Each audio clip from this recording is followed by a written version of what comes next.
Hi, good evening, everyone, and welcome to the Delta Mosquito Vector Control District and Oxitec Public Education Webinar. This is our 7th in a series.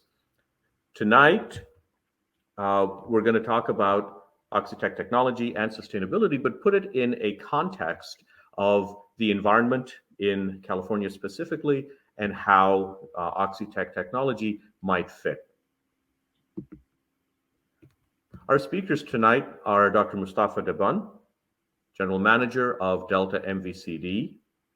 Good evening, Mustafa. Good evening, Rajiv. Thank you. And Dr. Kevin Gorman, the Chief Development Officer at Oxitec, where it is very early in the morning. Hi, Kevin. A little. Your Good. Your bandwidth is you're a bit sticky there, Rajiv, your bandwidth. It looks like it. I might just move a little bit. I noticed that. I'm getting a little message saying your network is unstable. So fortunately, you'll be doing most of the talking. A quick introduction and reminder, introduction for those of you who might already be familiar with it. Delta MVCD and Oxitec are hosting a series of public educational webinars. Everyone is invited. Everyone is invited. Everyone can sign in. Anyone can ask questions. They are recorded. And so if this timing is not ideal for you, watch it on YouTube. We will post the link afterward. All questions related to the webinar topic we'll get to first. And if time runs out, we will accept some of those questions in writing at info@oxitec.com. So please insert your questions, put them in, and we'll get to them at the end of this presentation. Our agenda is an ambitious one today. There is a lot going on. We're going to talk about California environment and California mosquitoes, and really on the invasive mosquito species, Aedes aegypti in California. Mustafa is going to talk about traditional mosquito control and why sometimes traditional mosquito control is frustrated with this invasive species. It poses certain challenges, and the approach called integrated vector management, or IVM. We'll transition to Kevin talking about Oxitec mosquitoes as a viable vector control tool and the environmental and human health safety profile of the strain of Aedes aegypti called OX5034, and then we'll defer to questions. I'll kick us off, and then Mustafa will take us through the mosquitoes in particular. Just generally, in terms of California itself, California is the most biologically diverse state in the US.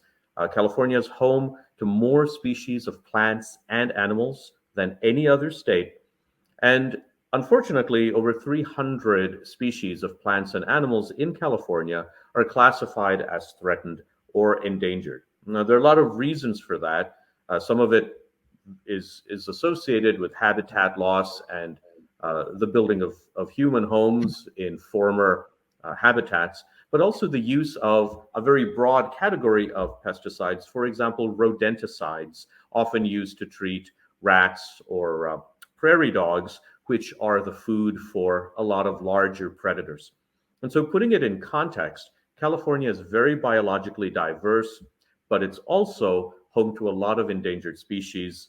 And so environmental stewardship is essential to controlling any pest species, be it mosquito or rodent. At this point, we defer and we'll talk specifically about mosquitoes, and I'm going to mute myself. Thank you, Rajiv. And thank you for inviting me for this webinar. Yes, there are about 53 species. There could be a little bit more of mosquitoes found in California. And the majority of them are native and include vectors of human malaria, West Nile virus, and St. Louis encephalitis virus. And a lot of them are found in large, stagnant water bodies, such as irrigation ditches and dairy lagoons, and so forth. And the big problem is that since 2013, at least 3 non-native invasive species of mosquitoes have established and spread throughout the state. And I'll mention 3 of them, but the biggest one will be the last one. The first one was the Asian tiger mosquito, which obviously came from Asia, and it has occupied now about 4 to 5 counties in the state. And then also the Australian, believe it or not, the Australian backyard mosquito, which is, a lot of it is found in Southern California, that's also attacked about maybe 44 cities and maybe 4 or 5 counties. The biggest one is the yellow fever mosquito, which is the Aedes aegypti, which has invaded not only Central Valley, Southern California, Northern California, and so forth. And we'll talk about Aedes aegypti. Can you move the slide, please? So this one presents a big threat to the public health. The other ones also do, but this one is the biggest one of all the threats to public health of all mosquitoes. And some people sometimes even call it the cockroach of mosquitoes in the world. This Aedes aegypti is a very bad, nasty mosquito that has come to California and is rapidly expanding elsewhere in the world, not just in California, but pretty much it's everywhere in the world where it's not very cold, like maybe Antarctica or Arctic or maybe Siberia. But wherever it's tropical environments, weather is warm, this mosquito is there. And the problem with this mosquito is that not only that it's everywhere, especially now with the climate change and so forth, it feeds almost exclusively on people and our pets, and is a vector of the viruses that cause some nasty mosquito-borne diseases, such as dengue, Zika, chikungunya, yellow fever, and you can also add even duck heartworm disease. So it is a very nasty mosquito, and we will talk a little bit about it, what we're doing about it, how it came here, and so forth. And the question is, why now? Why California? Well, because, as I said, this is a very bad, nasty mosquito that has come into California, and it's obviously not only transmit these bad diseases, we want to keep it from transmitting these diseases. I mean, it has not locally been able to transmit the disease. So our goal throughout California, all the mosquito and vector control organizations or districts are trying to keep this monstrous mosquito from transmitting these diseases locally. And the history is that in 2013, it was found in Fresno, Madera, and San Mateo counties. Then a year later, it was found in Kern, Tulare, which is our area, Los Angeles, and San Diego counties, and so forth.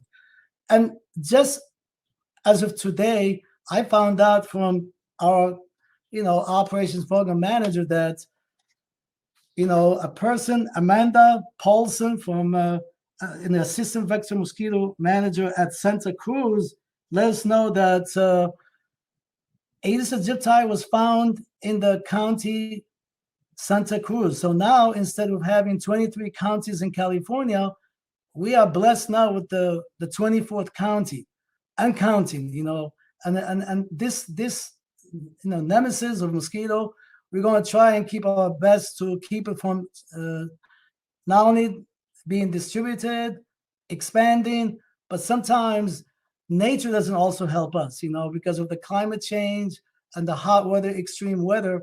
This mosquito loves to thrive in hot weather. So hopefully, we'll keep doing our best to manage this. But the biggest challenge is, as Rajiv said earlier, traditionally to manage this mosquito is very difficult because it hides. It really lives in cryptic. Cryptic means hidden harbors, is where you can't see them. Like maybe even a bottle cap or a container that's hidden under the bush. And any containers that's in a backyard or front yard of people, they're not noticing it. And also a barrel or plants and so forth. So they not only breed, but they oviposit. They lay eggs in these very hidden places that we can't get to sometimes. So later we will mention a technique that will get to them because where they're hiding. And the other factor that's also a big one is that this is a daytime behavior. It bites during the day, and you don't want to go out during the day and spray pesticides where people, are working, or the pets are out, kids are out. So it's a very difficult to go and apply a pesticide during the day, because it's not possible. It's almost impossible, because we don't want to hurt our kids, our pets, and also people. And also the most biggest factor about this mosquito is that it is one of the most dangerous mosquitoes, and also has developed resistance to every chemical there is that we have thrown at it. So because of that, we're going to need more tools in our toolbox to manage it. And you will hear about that toolbox later. So why is it, I mentioned, why is Aedes aegypti hard to control? Well, it breeds in every container there is, and it breeds with us. It's close to us. So, and the serious thing about that is that when it comes out, it already finds us, finds the pets, and it can get a blood meal. The females, we can get a blood meal, and again start the cycle again. And if you look at this picture, just look at this picture. This is a plant, okay? A planter. If you look at the saucer there, the water down there, that's where Aedes aegypti, the yellow fever mosquito, loves to breed. So if you see this, you can be part of the solution with us. Just remove that water from there, so they won't, obviously continuing and developing into the adult stage. So anything that holds temporary water in an artificial or natural container, a natural would be even like a tree hole, or it could be even a bamboo, like plants and so forth. And as I said earlier, this is one of the most hardy mosquitoes there is, because it has developed insecticide resistance to all the insecticides out there that we have. I mean, there might be only one or two that's still available, but they will develop resistance to them. So chemical control, chemical control, it will not really do much to the yellow fever mosquito. It is, as I said earlier, it's mainly active during the day. Next slide, please. How do we control Aedes aegypti currently? There are a lot of ways, but the one that's really, we want you to be part of the solution with us, and that is community education outreach. And when we come to you and talk to you and let you know that some Aedes aegypti is being breeding in your front yard or backyard, help us get rid of those containers. Either either put holes in them in a tire, or maybe tip them, or get rid of them, and so forth, so we can deny the yellow fever mosquito to breed in those resources. That's one of the major things. If we can all get together and get rid of the containers, we can minimize the problem as much as we can. And of course, we also use wide area applications of larvicide and adulticides. As I said earlier, it is hard to reach so many hidden sites, because they hide. Their nature of breeding in small containers, whether it's a cap and so forth, a bottle, we might not be able to reach them with the pesticide equipment that we have. Next slide, please. Integrated vector management is not really a silver bullet, but it is the closest we can get to a silver bullet, because this phenomenon, or when you integrate all different types of methods and control tools, you are blending and mixing approaches so we can go after this mosquito, because we can use, like a biological control, for example, a mosquito fish, or we can use education, as I said earlier, outreach, or pesticides, and so forth. But later you're going to hear about new novel techniques where we can go after this mosquito. So integrated vector management is a good thing, and what's coming later when you hear in the webinar, it also will be part of integrated vector management. All new techniques that are coming, especially from Oxitec, will be targeted specific. You'll have a male going after a female mosquito, the yellow fever male mosquito. The male mosquitoes don't bite. They will be used to do the job for us, to help us. Like we do right now, we send technicians outside to the environment to help us manage Aedes aegypti, the yellow fever mosquito. In the future, we will have a mosquito against a mosquito, a male mosquito going against a female mosquito. And hopefully that will be, and the project is going to be hopefully going on in the future, and we will see what happens. Thank you. Thank you, Mustafa. I hope my signal is strong enough.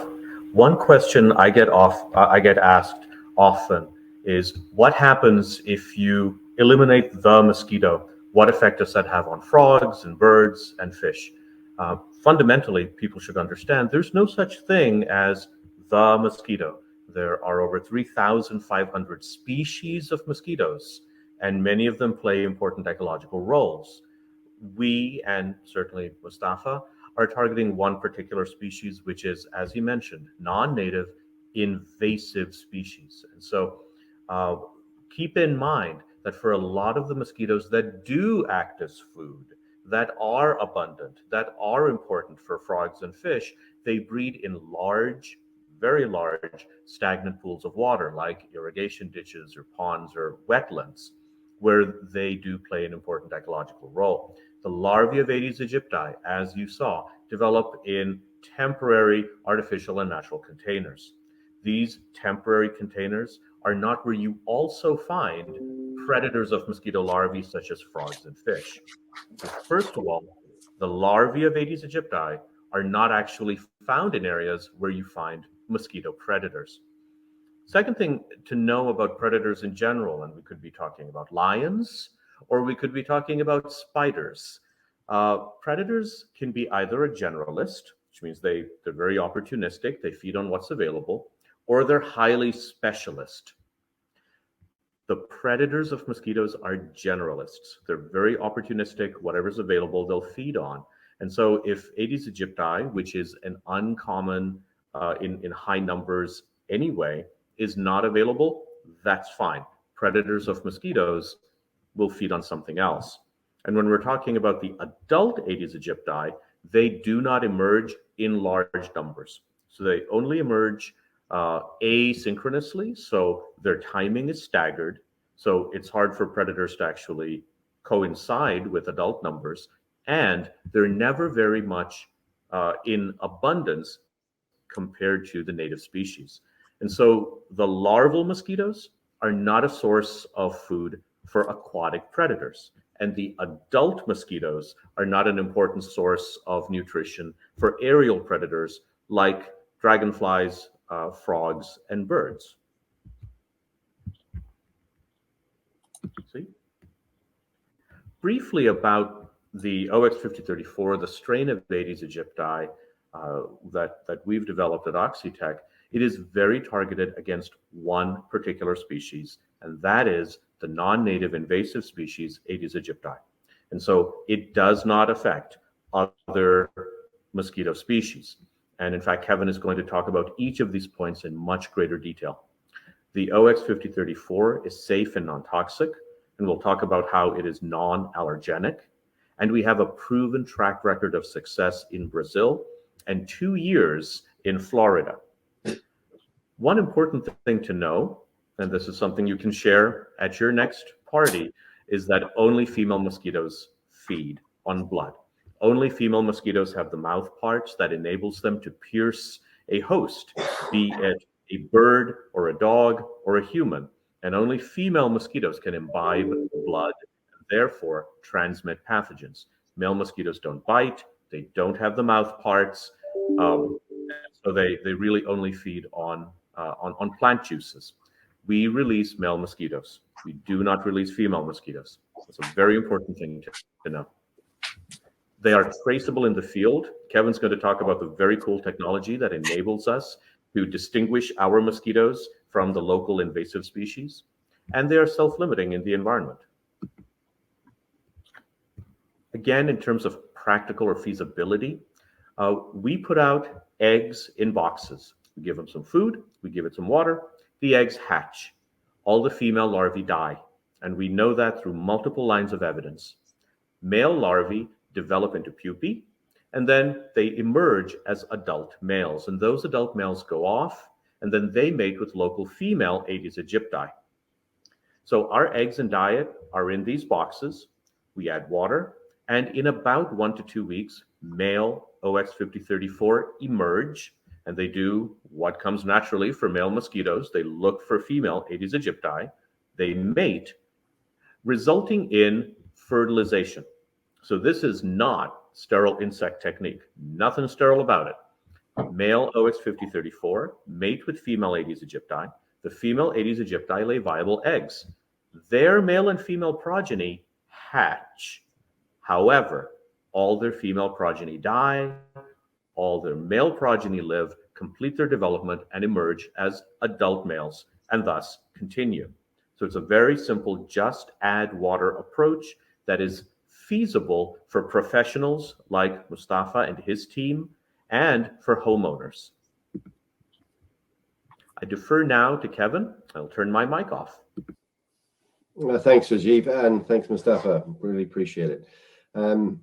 Great. Well, I've got a section of slides here, which, as Rajiv says, talk a little bit more in depth about the technology, and particularly, about that human environmental safety profile. The topic today is really about how to control this species without endangering people or the environment or animals. And Mustafa and Rajiv have done a great job in laying the foundations for this part of the talk. Mustafa talked about why now in California, and this slide really just talks a little bit more about some of the calls for new tools that have come from prominent organizations, expert bodies in the field of vector control and elsewhere. Mosquito control districts need new tools. Over 10, 11 now, in fact, have signed up to be part of our EUP, and the Mosquito and Vector Control Association of California, MVCAC, has a lot of members consisting of those districts, and 11 of those have signed up, and the association put in a really positive comment, needing these, highlighting the need for these tools in support of our EUP application to the EPA and the statewide application to CDPR, California Department of Pesticide Regulation. American Mosquito Control Association and others listed there, you can see, have also joined together to put a statement in to support the need for new tools such as this one. It is an expanding problem, as Mustafa has described. It's spreading, as we've just heard, county by county, and it probably is just a matter of time before locally acquired cases of some of these diseases, such as dengue, are occurring in California, as well as other states in the US where they already do occur, such as Florida.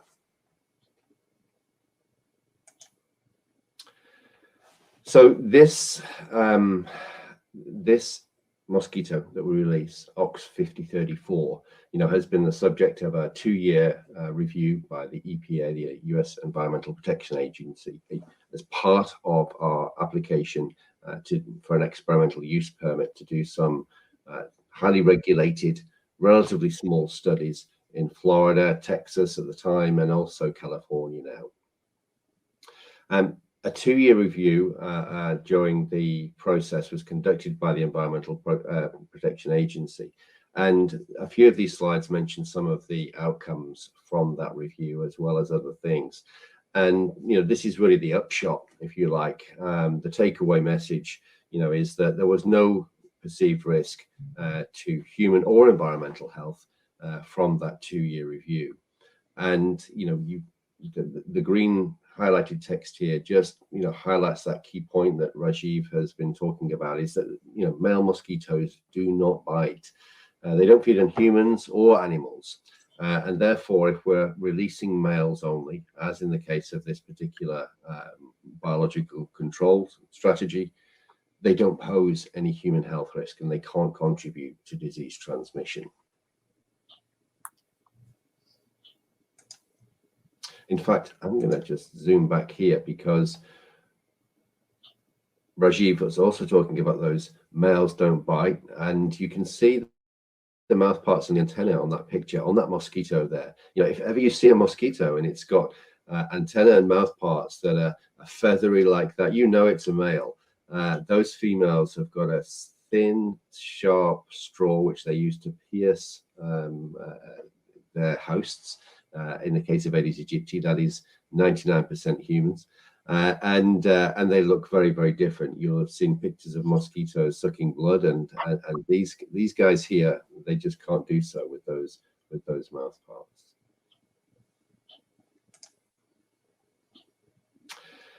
So how about other organisms? Rajiv touched on it a little bit.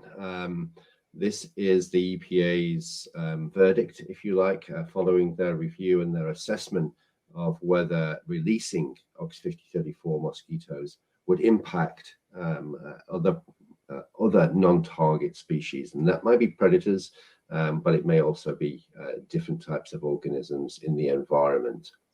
So direct adverse effects here are ones where you are impacting an organism because it eats the mosquito in this case. And indirect effects would be those where you're taking away a food source or other ways of indirectly affecting a particular non-target organism.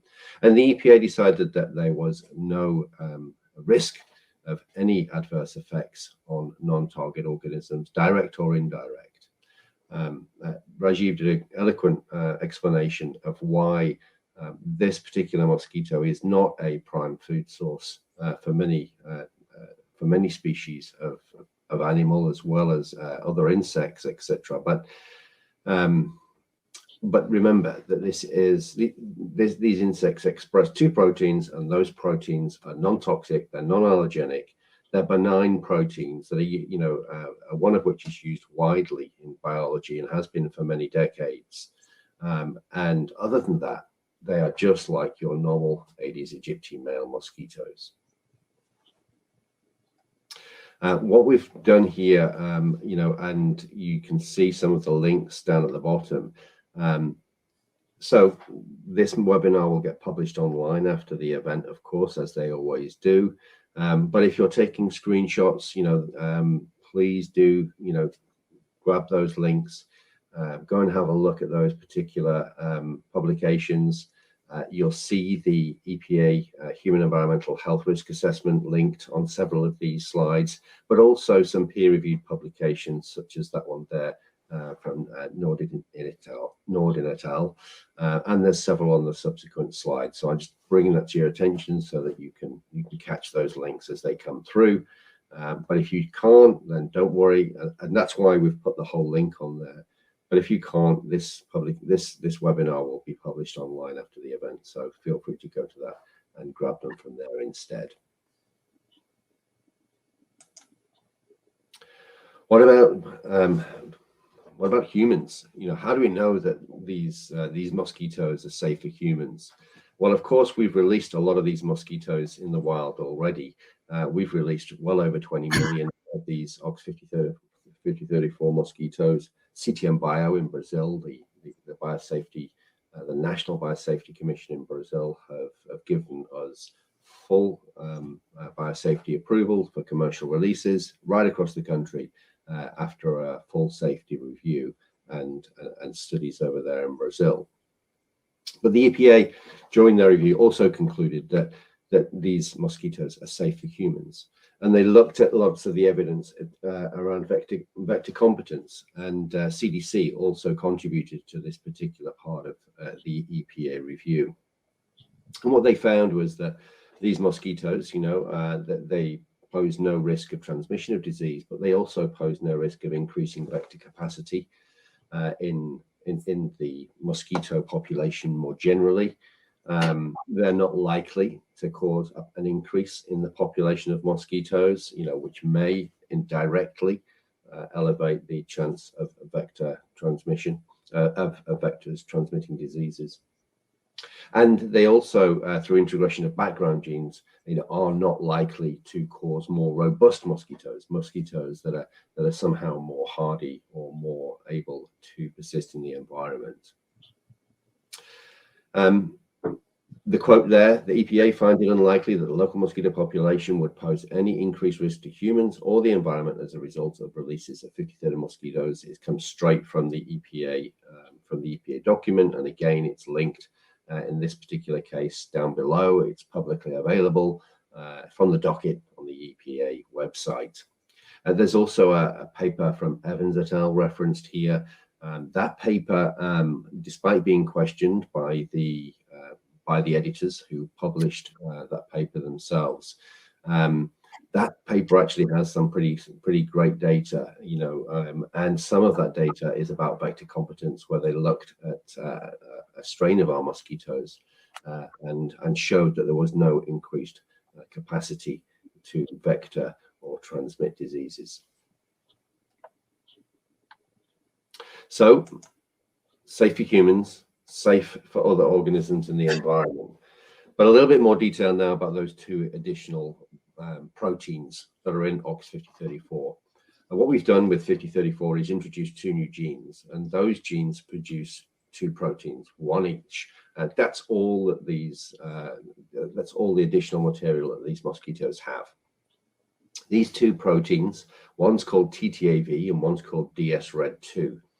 And again, these have been assessed in all the safety studies. These proteins are benign, they're non-toxic, they're non-allergenic.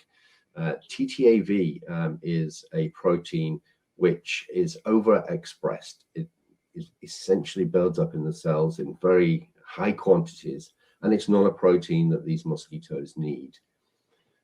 What that does is it prevents the cells of the mosquito actually making the proteins that they really do need, those essential ones for survival and for development. So as those mosquitoes are starting to grow, once the eggs have hatched, instead of making all those proteins that they need to develop through their larval stages, they get focused, the cells that is, on producing TTAV. That prevents the cell machinery from working properly, and the insect dies just through the overproduction of a benign protein. No toxin involved. DS-RED2, it's a well-known fluorescent marker. This protein has intentionally been put in these mosquitoes to provide that marker facility to people who are using the strain. It allows us to detect these mosquitoes and allows us, through putting them under a microscope in a dark room with a special light, it allows us to see a glow like you see in the picture there. It's really, really useful for us in the field operationally, and for people like Mustafa and his team to be able to see whether we're having a good effect. We can bring these mosquitoes in, these eggs in, we can hatch them out, and then we can see whether they were parented by Oxitec males or whether they were parented by wild males. And that allows us to say, hey, we're doing really well here. We've got 50% of the population are parented by our males, and that means we're on a good trajectory to get really strong suppression. Or conversely, we can say, hey, we've only got a couple of % here of these mosquitoes that are actually fluorescent. That means we need to release some more. So it allows us to adjust the release rate, add or take away, to make sure that we're being efficient. We're always going to get a great result, and it allows us to make sure that we're not releasing too many, and being very efficient and ensuring that this is a cost-effective solution. In addition to that, it allows us to track and trace for biosafety. So we can see where these insects fly. We can look to see where they've mated and where those progeny arise. So we can start to really investigate exactly a lot more about the ecology and the biology of these insects that affects their movement and their dispersal. So a really useful tool, and of course something that has been studied very extensively. The reference down at the bottom of this one I'd like to just highlight is a brand new publication, 2022, but it's literally just out in the abstract phase. That's the link now that you see on the screen to the abstract, but the full paper will be coming online very shortly. It's been accepted for publication, and it is a publication that details the development of this particular strain, as well as a range of field studies in Brazil, where this strain was shown to be very effective. And it's got lots of information in there about the marker as well, and various bits and pieces, not just, as I say, the application, but the development of the strain originally. This strain has been in development now for around about 10 years. And so although it's relatively new to some people, it certainly isn't new to Oxitec, and I'd really encourage having a look at that paper when it comes out in full, but have a look at the abstract in the meantime. It'll be published in Frontiers of Biotechnology.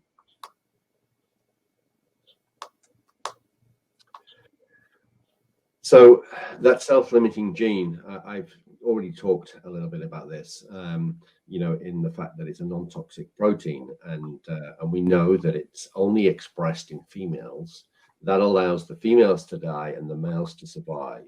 So we end up with all of the offspring of our male releases, because our males go out and mate with wild females, and all of those male offspring, they also carry this gene. They only carry it in a single copy, but what that means is that they go out and they do a job for us too. That the females that they mate will also have female offspring that die.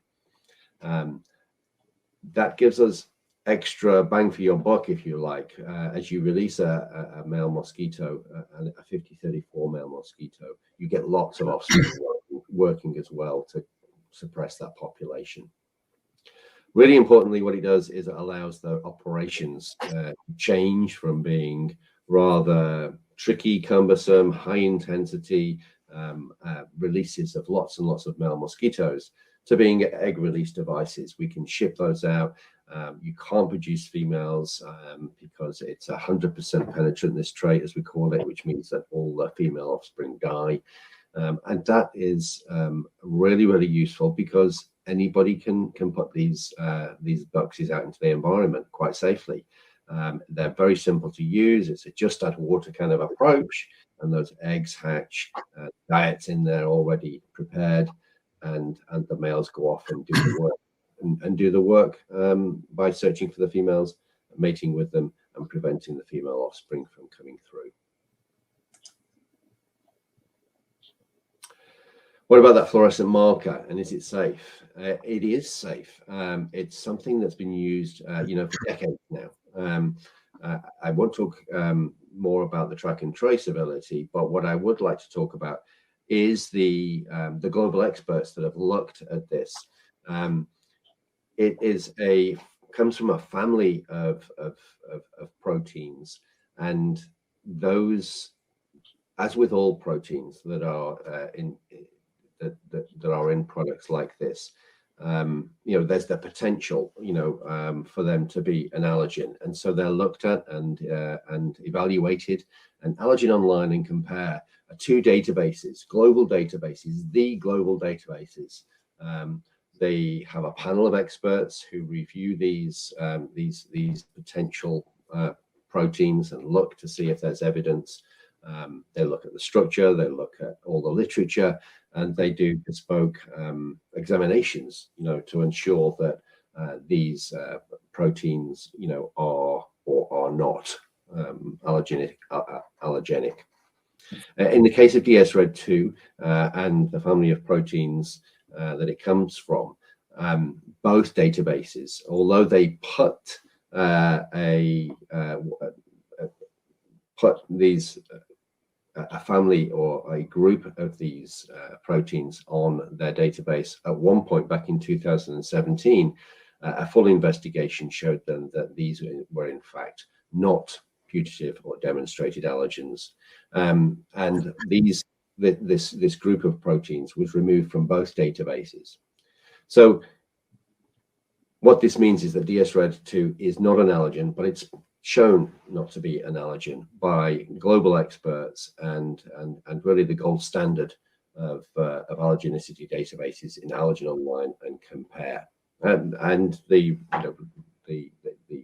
letters that describe all of that are publicly available online, and as I mentioned, it's a marker that's used widely in biology and molecular biology and has been for decades.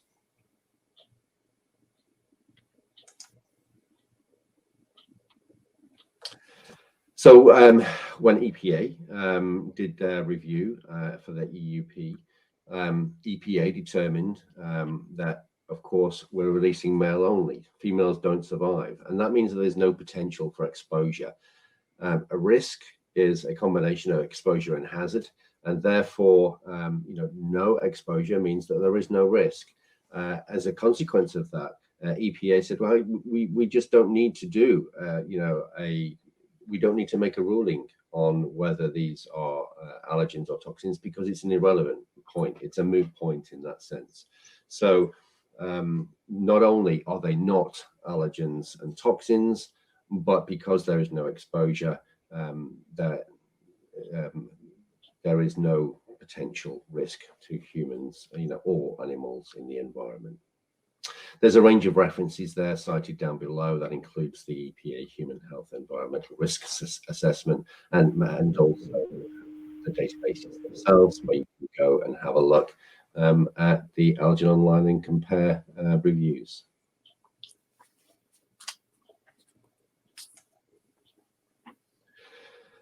How about fitting into mosquito control? Well, this is the profile of 5034 of Aedes aegypti from Oxitec, and this really is a profile that is very compatible and very sustainable with integrated vector management. Safe and non-toxic and allergenic. We've talked about environmentally friendly. Targets only one species. This is a mating-based technology, so it doesn't affect any other species apart from Aedes aegypti. That is a pretty rare feat, and certainly when it comes to conventional tools, almost impossible to achieve. So, the biological approach, the mating-based approach, really has its advantages. No non-target effects, easy operationally. We've talked about both of those, and it's those male Aedes aegypti that really go out. You can release them where it's convenient, and they go out and do the searching for you. You don't have to get into people's yards and do the sprays. So a great profile here, but most importantly, this profile, as Rajiv alluded to at the start, is something that's compatible with a very sensitive environment. We're releasing in Florida at the moment, and California too. Requires a really environmentally conscious approach, of course. My last slide here is one just to really announce, and congratulate Mustafa and his team. It was the 100th anniversary of Delta Mosquito Vector Control District. I mean, what a milestone, 100 years. And that was just a couple of weekends ago. Mustafa and team were there to welcome everybody. We had a little stand there, but the star of the show was Mustafa and his team. A real occasion. Mustafa, hats off from us to you for all your hard work, for serving the public with dedication and commitment.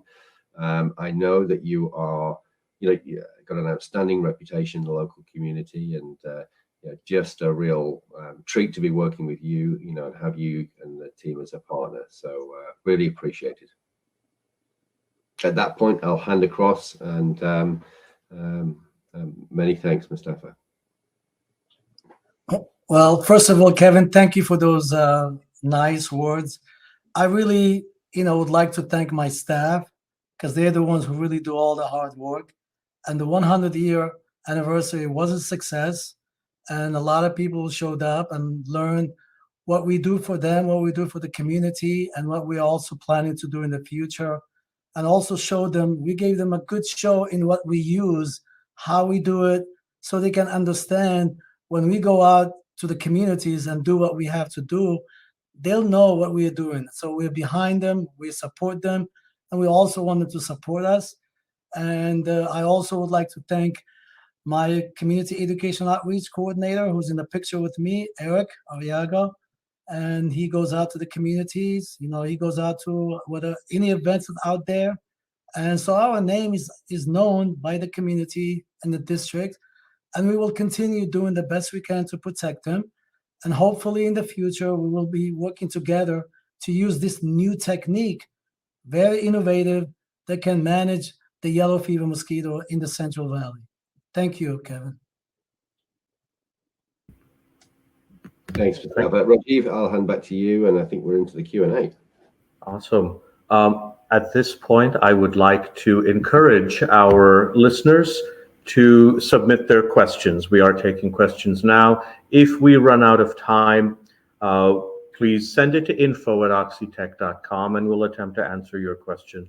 And of course, this particular presentation will be on YouTube, just like all the others in the Delta MVCD Oxitec Public Education Webinar series.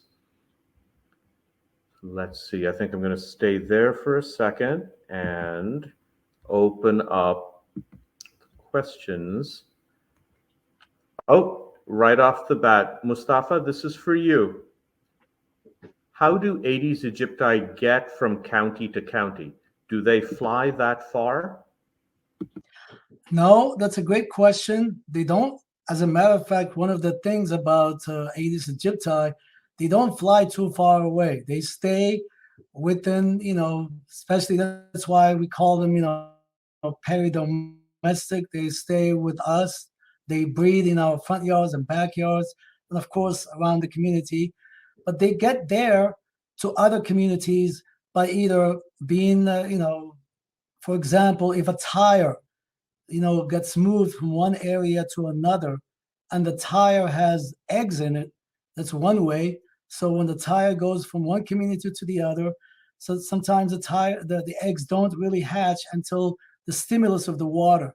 So when water gets into the tire and the eggs are already there, and the eggs are very hardy. Remember I mentioned earlier, the Aedes aegypti, the yellow fever mosquito, is a very tough one. Not only it's tough as an adult, but it's also its eggs. The eggs, sustain desiccation. They can stay, for a long period of times in a container or a tire. So if it gets moved from one area to another, and as with the stimulus of the water, the eggs will immediately hatch, and then now it's established in another area. So it's because of transportation, because of movements by people.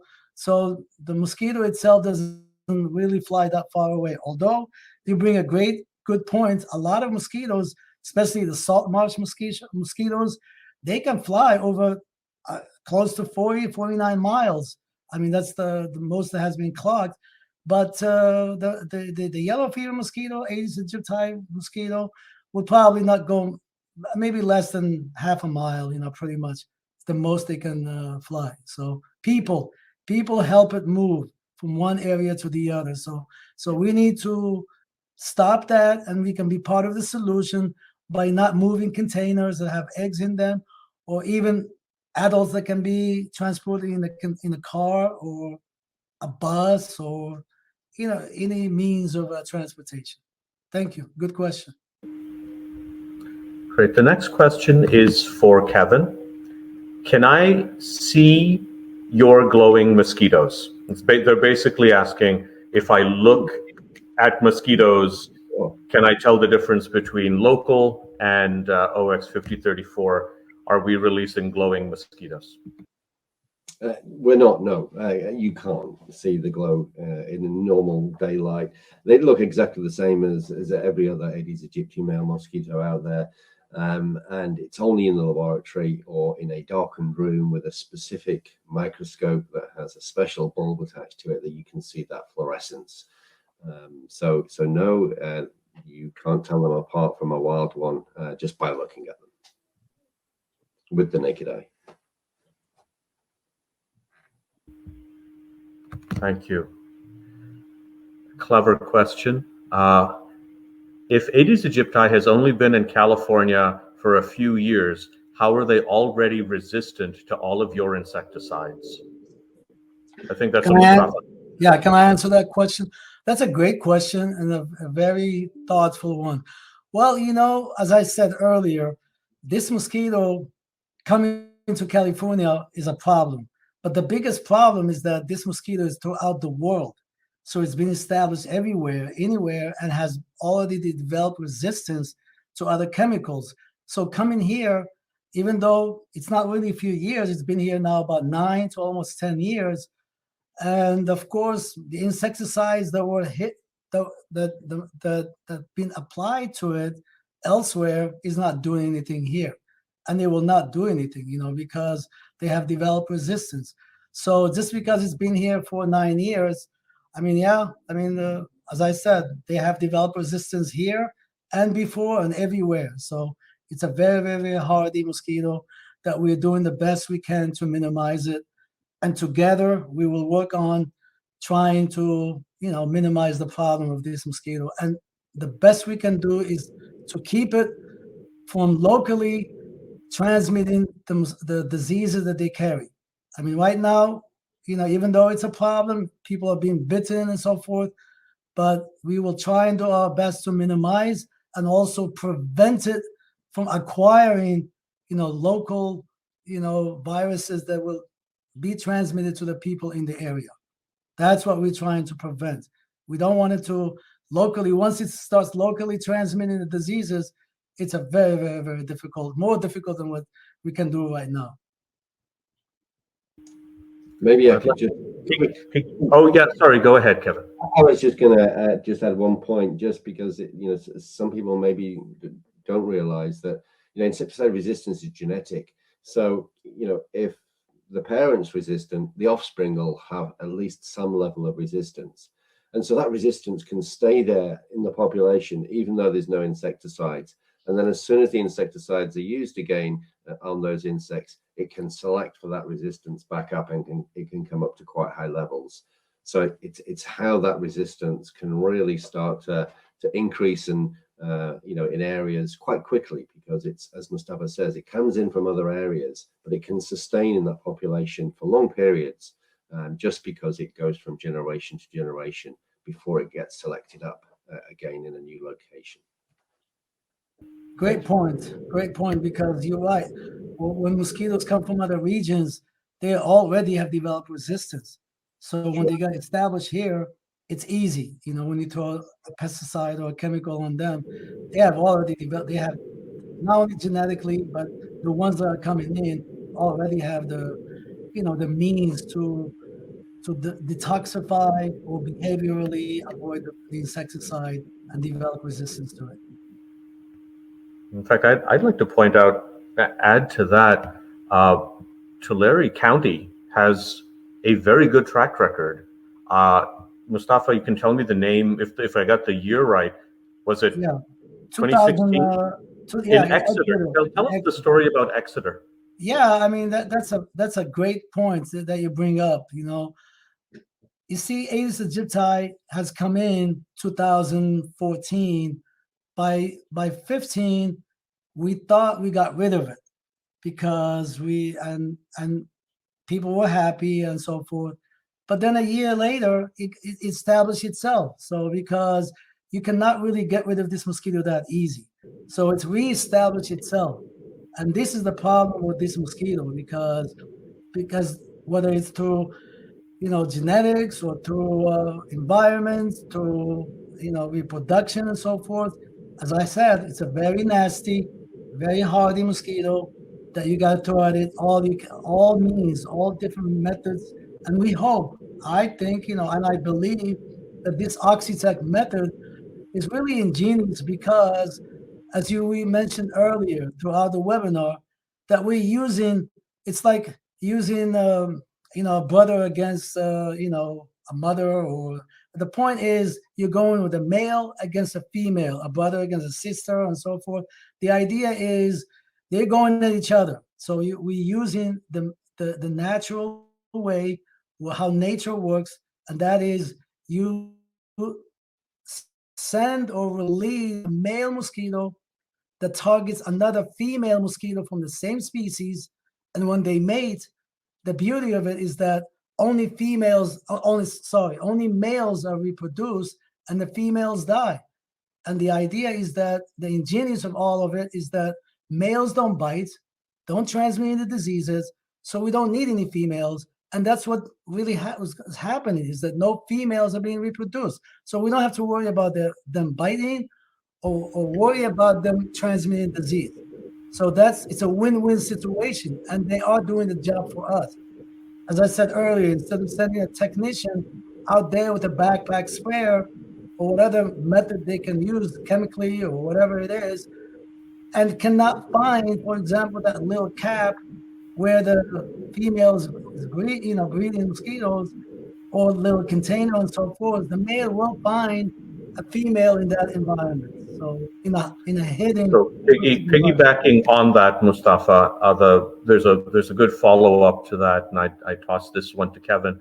Do you know if your OX5034 mosquitoes are resistant to insecticide? So they're basically saying, are you going to make things worse? Yeah, super question and really pertinent, of course, in the conversation. We do know that our insects, our 5034 mosquitoes included, are insecticide susceptible. All of our mosquitoes and insects are insecticide susceptible. It's an intentional background that we use to ensure that we're not introducing exotic resistance genes or anything like that. And so they're insecticide susceptible and not insecticide resistant. And at the same time, remember, we're talking about males, and males don't cause any harm or danger or hazardous. So it doesn't really matter as long as if you have males are not going to bite, and they don't have the means of transmitting a disease. So it's a win-win situation when you are reproducing only males. So that's the beauty of all of this thing, I love the technique, and I'm looking forward to see how it works in our district.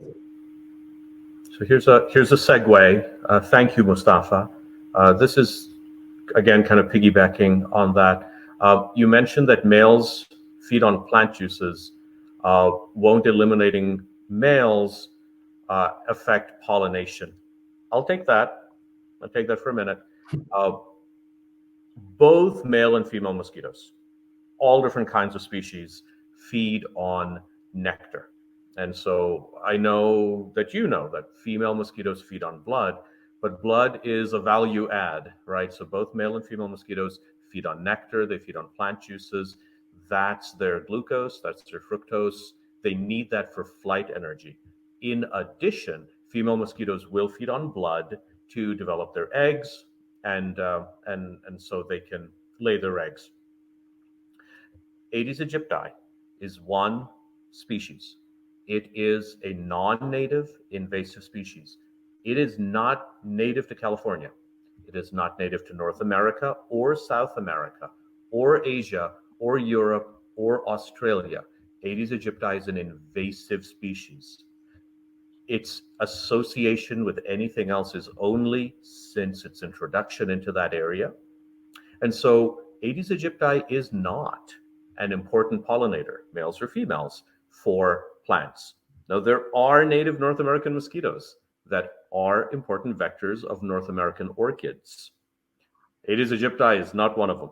So the risk of this mosquito, the fact that it feeds almost exclusively on humans, the fact that it can be transported in and around the country in small containers, the fact that it is an important vector of multiple viruses, all these risks would greatly outweigh any other benefit. And the fact is, we don't see a benefit for this mosquito. It is not a pollinator, and it is not a significant source of nutrition for aquatic or aerial predators.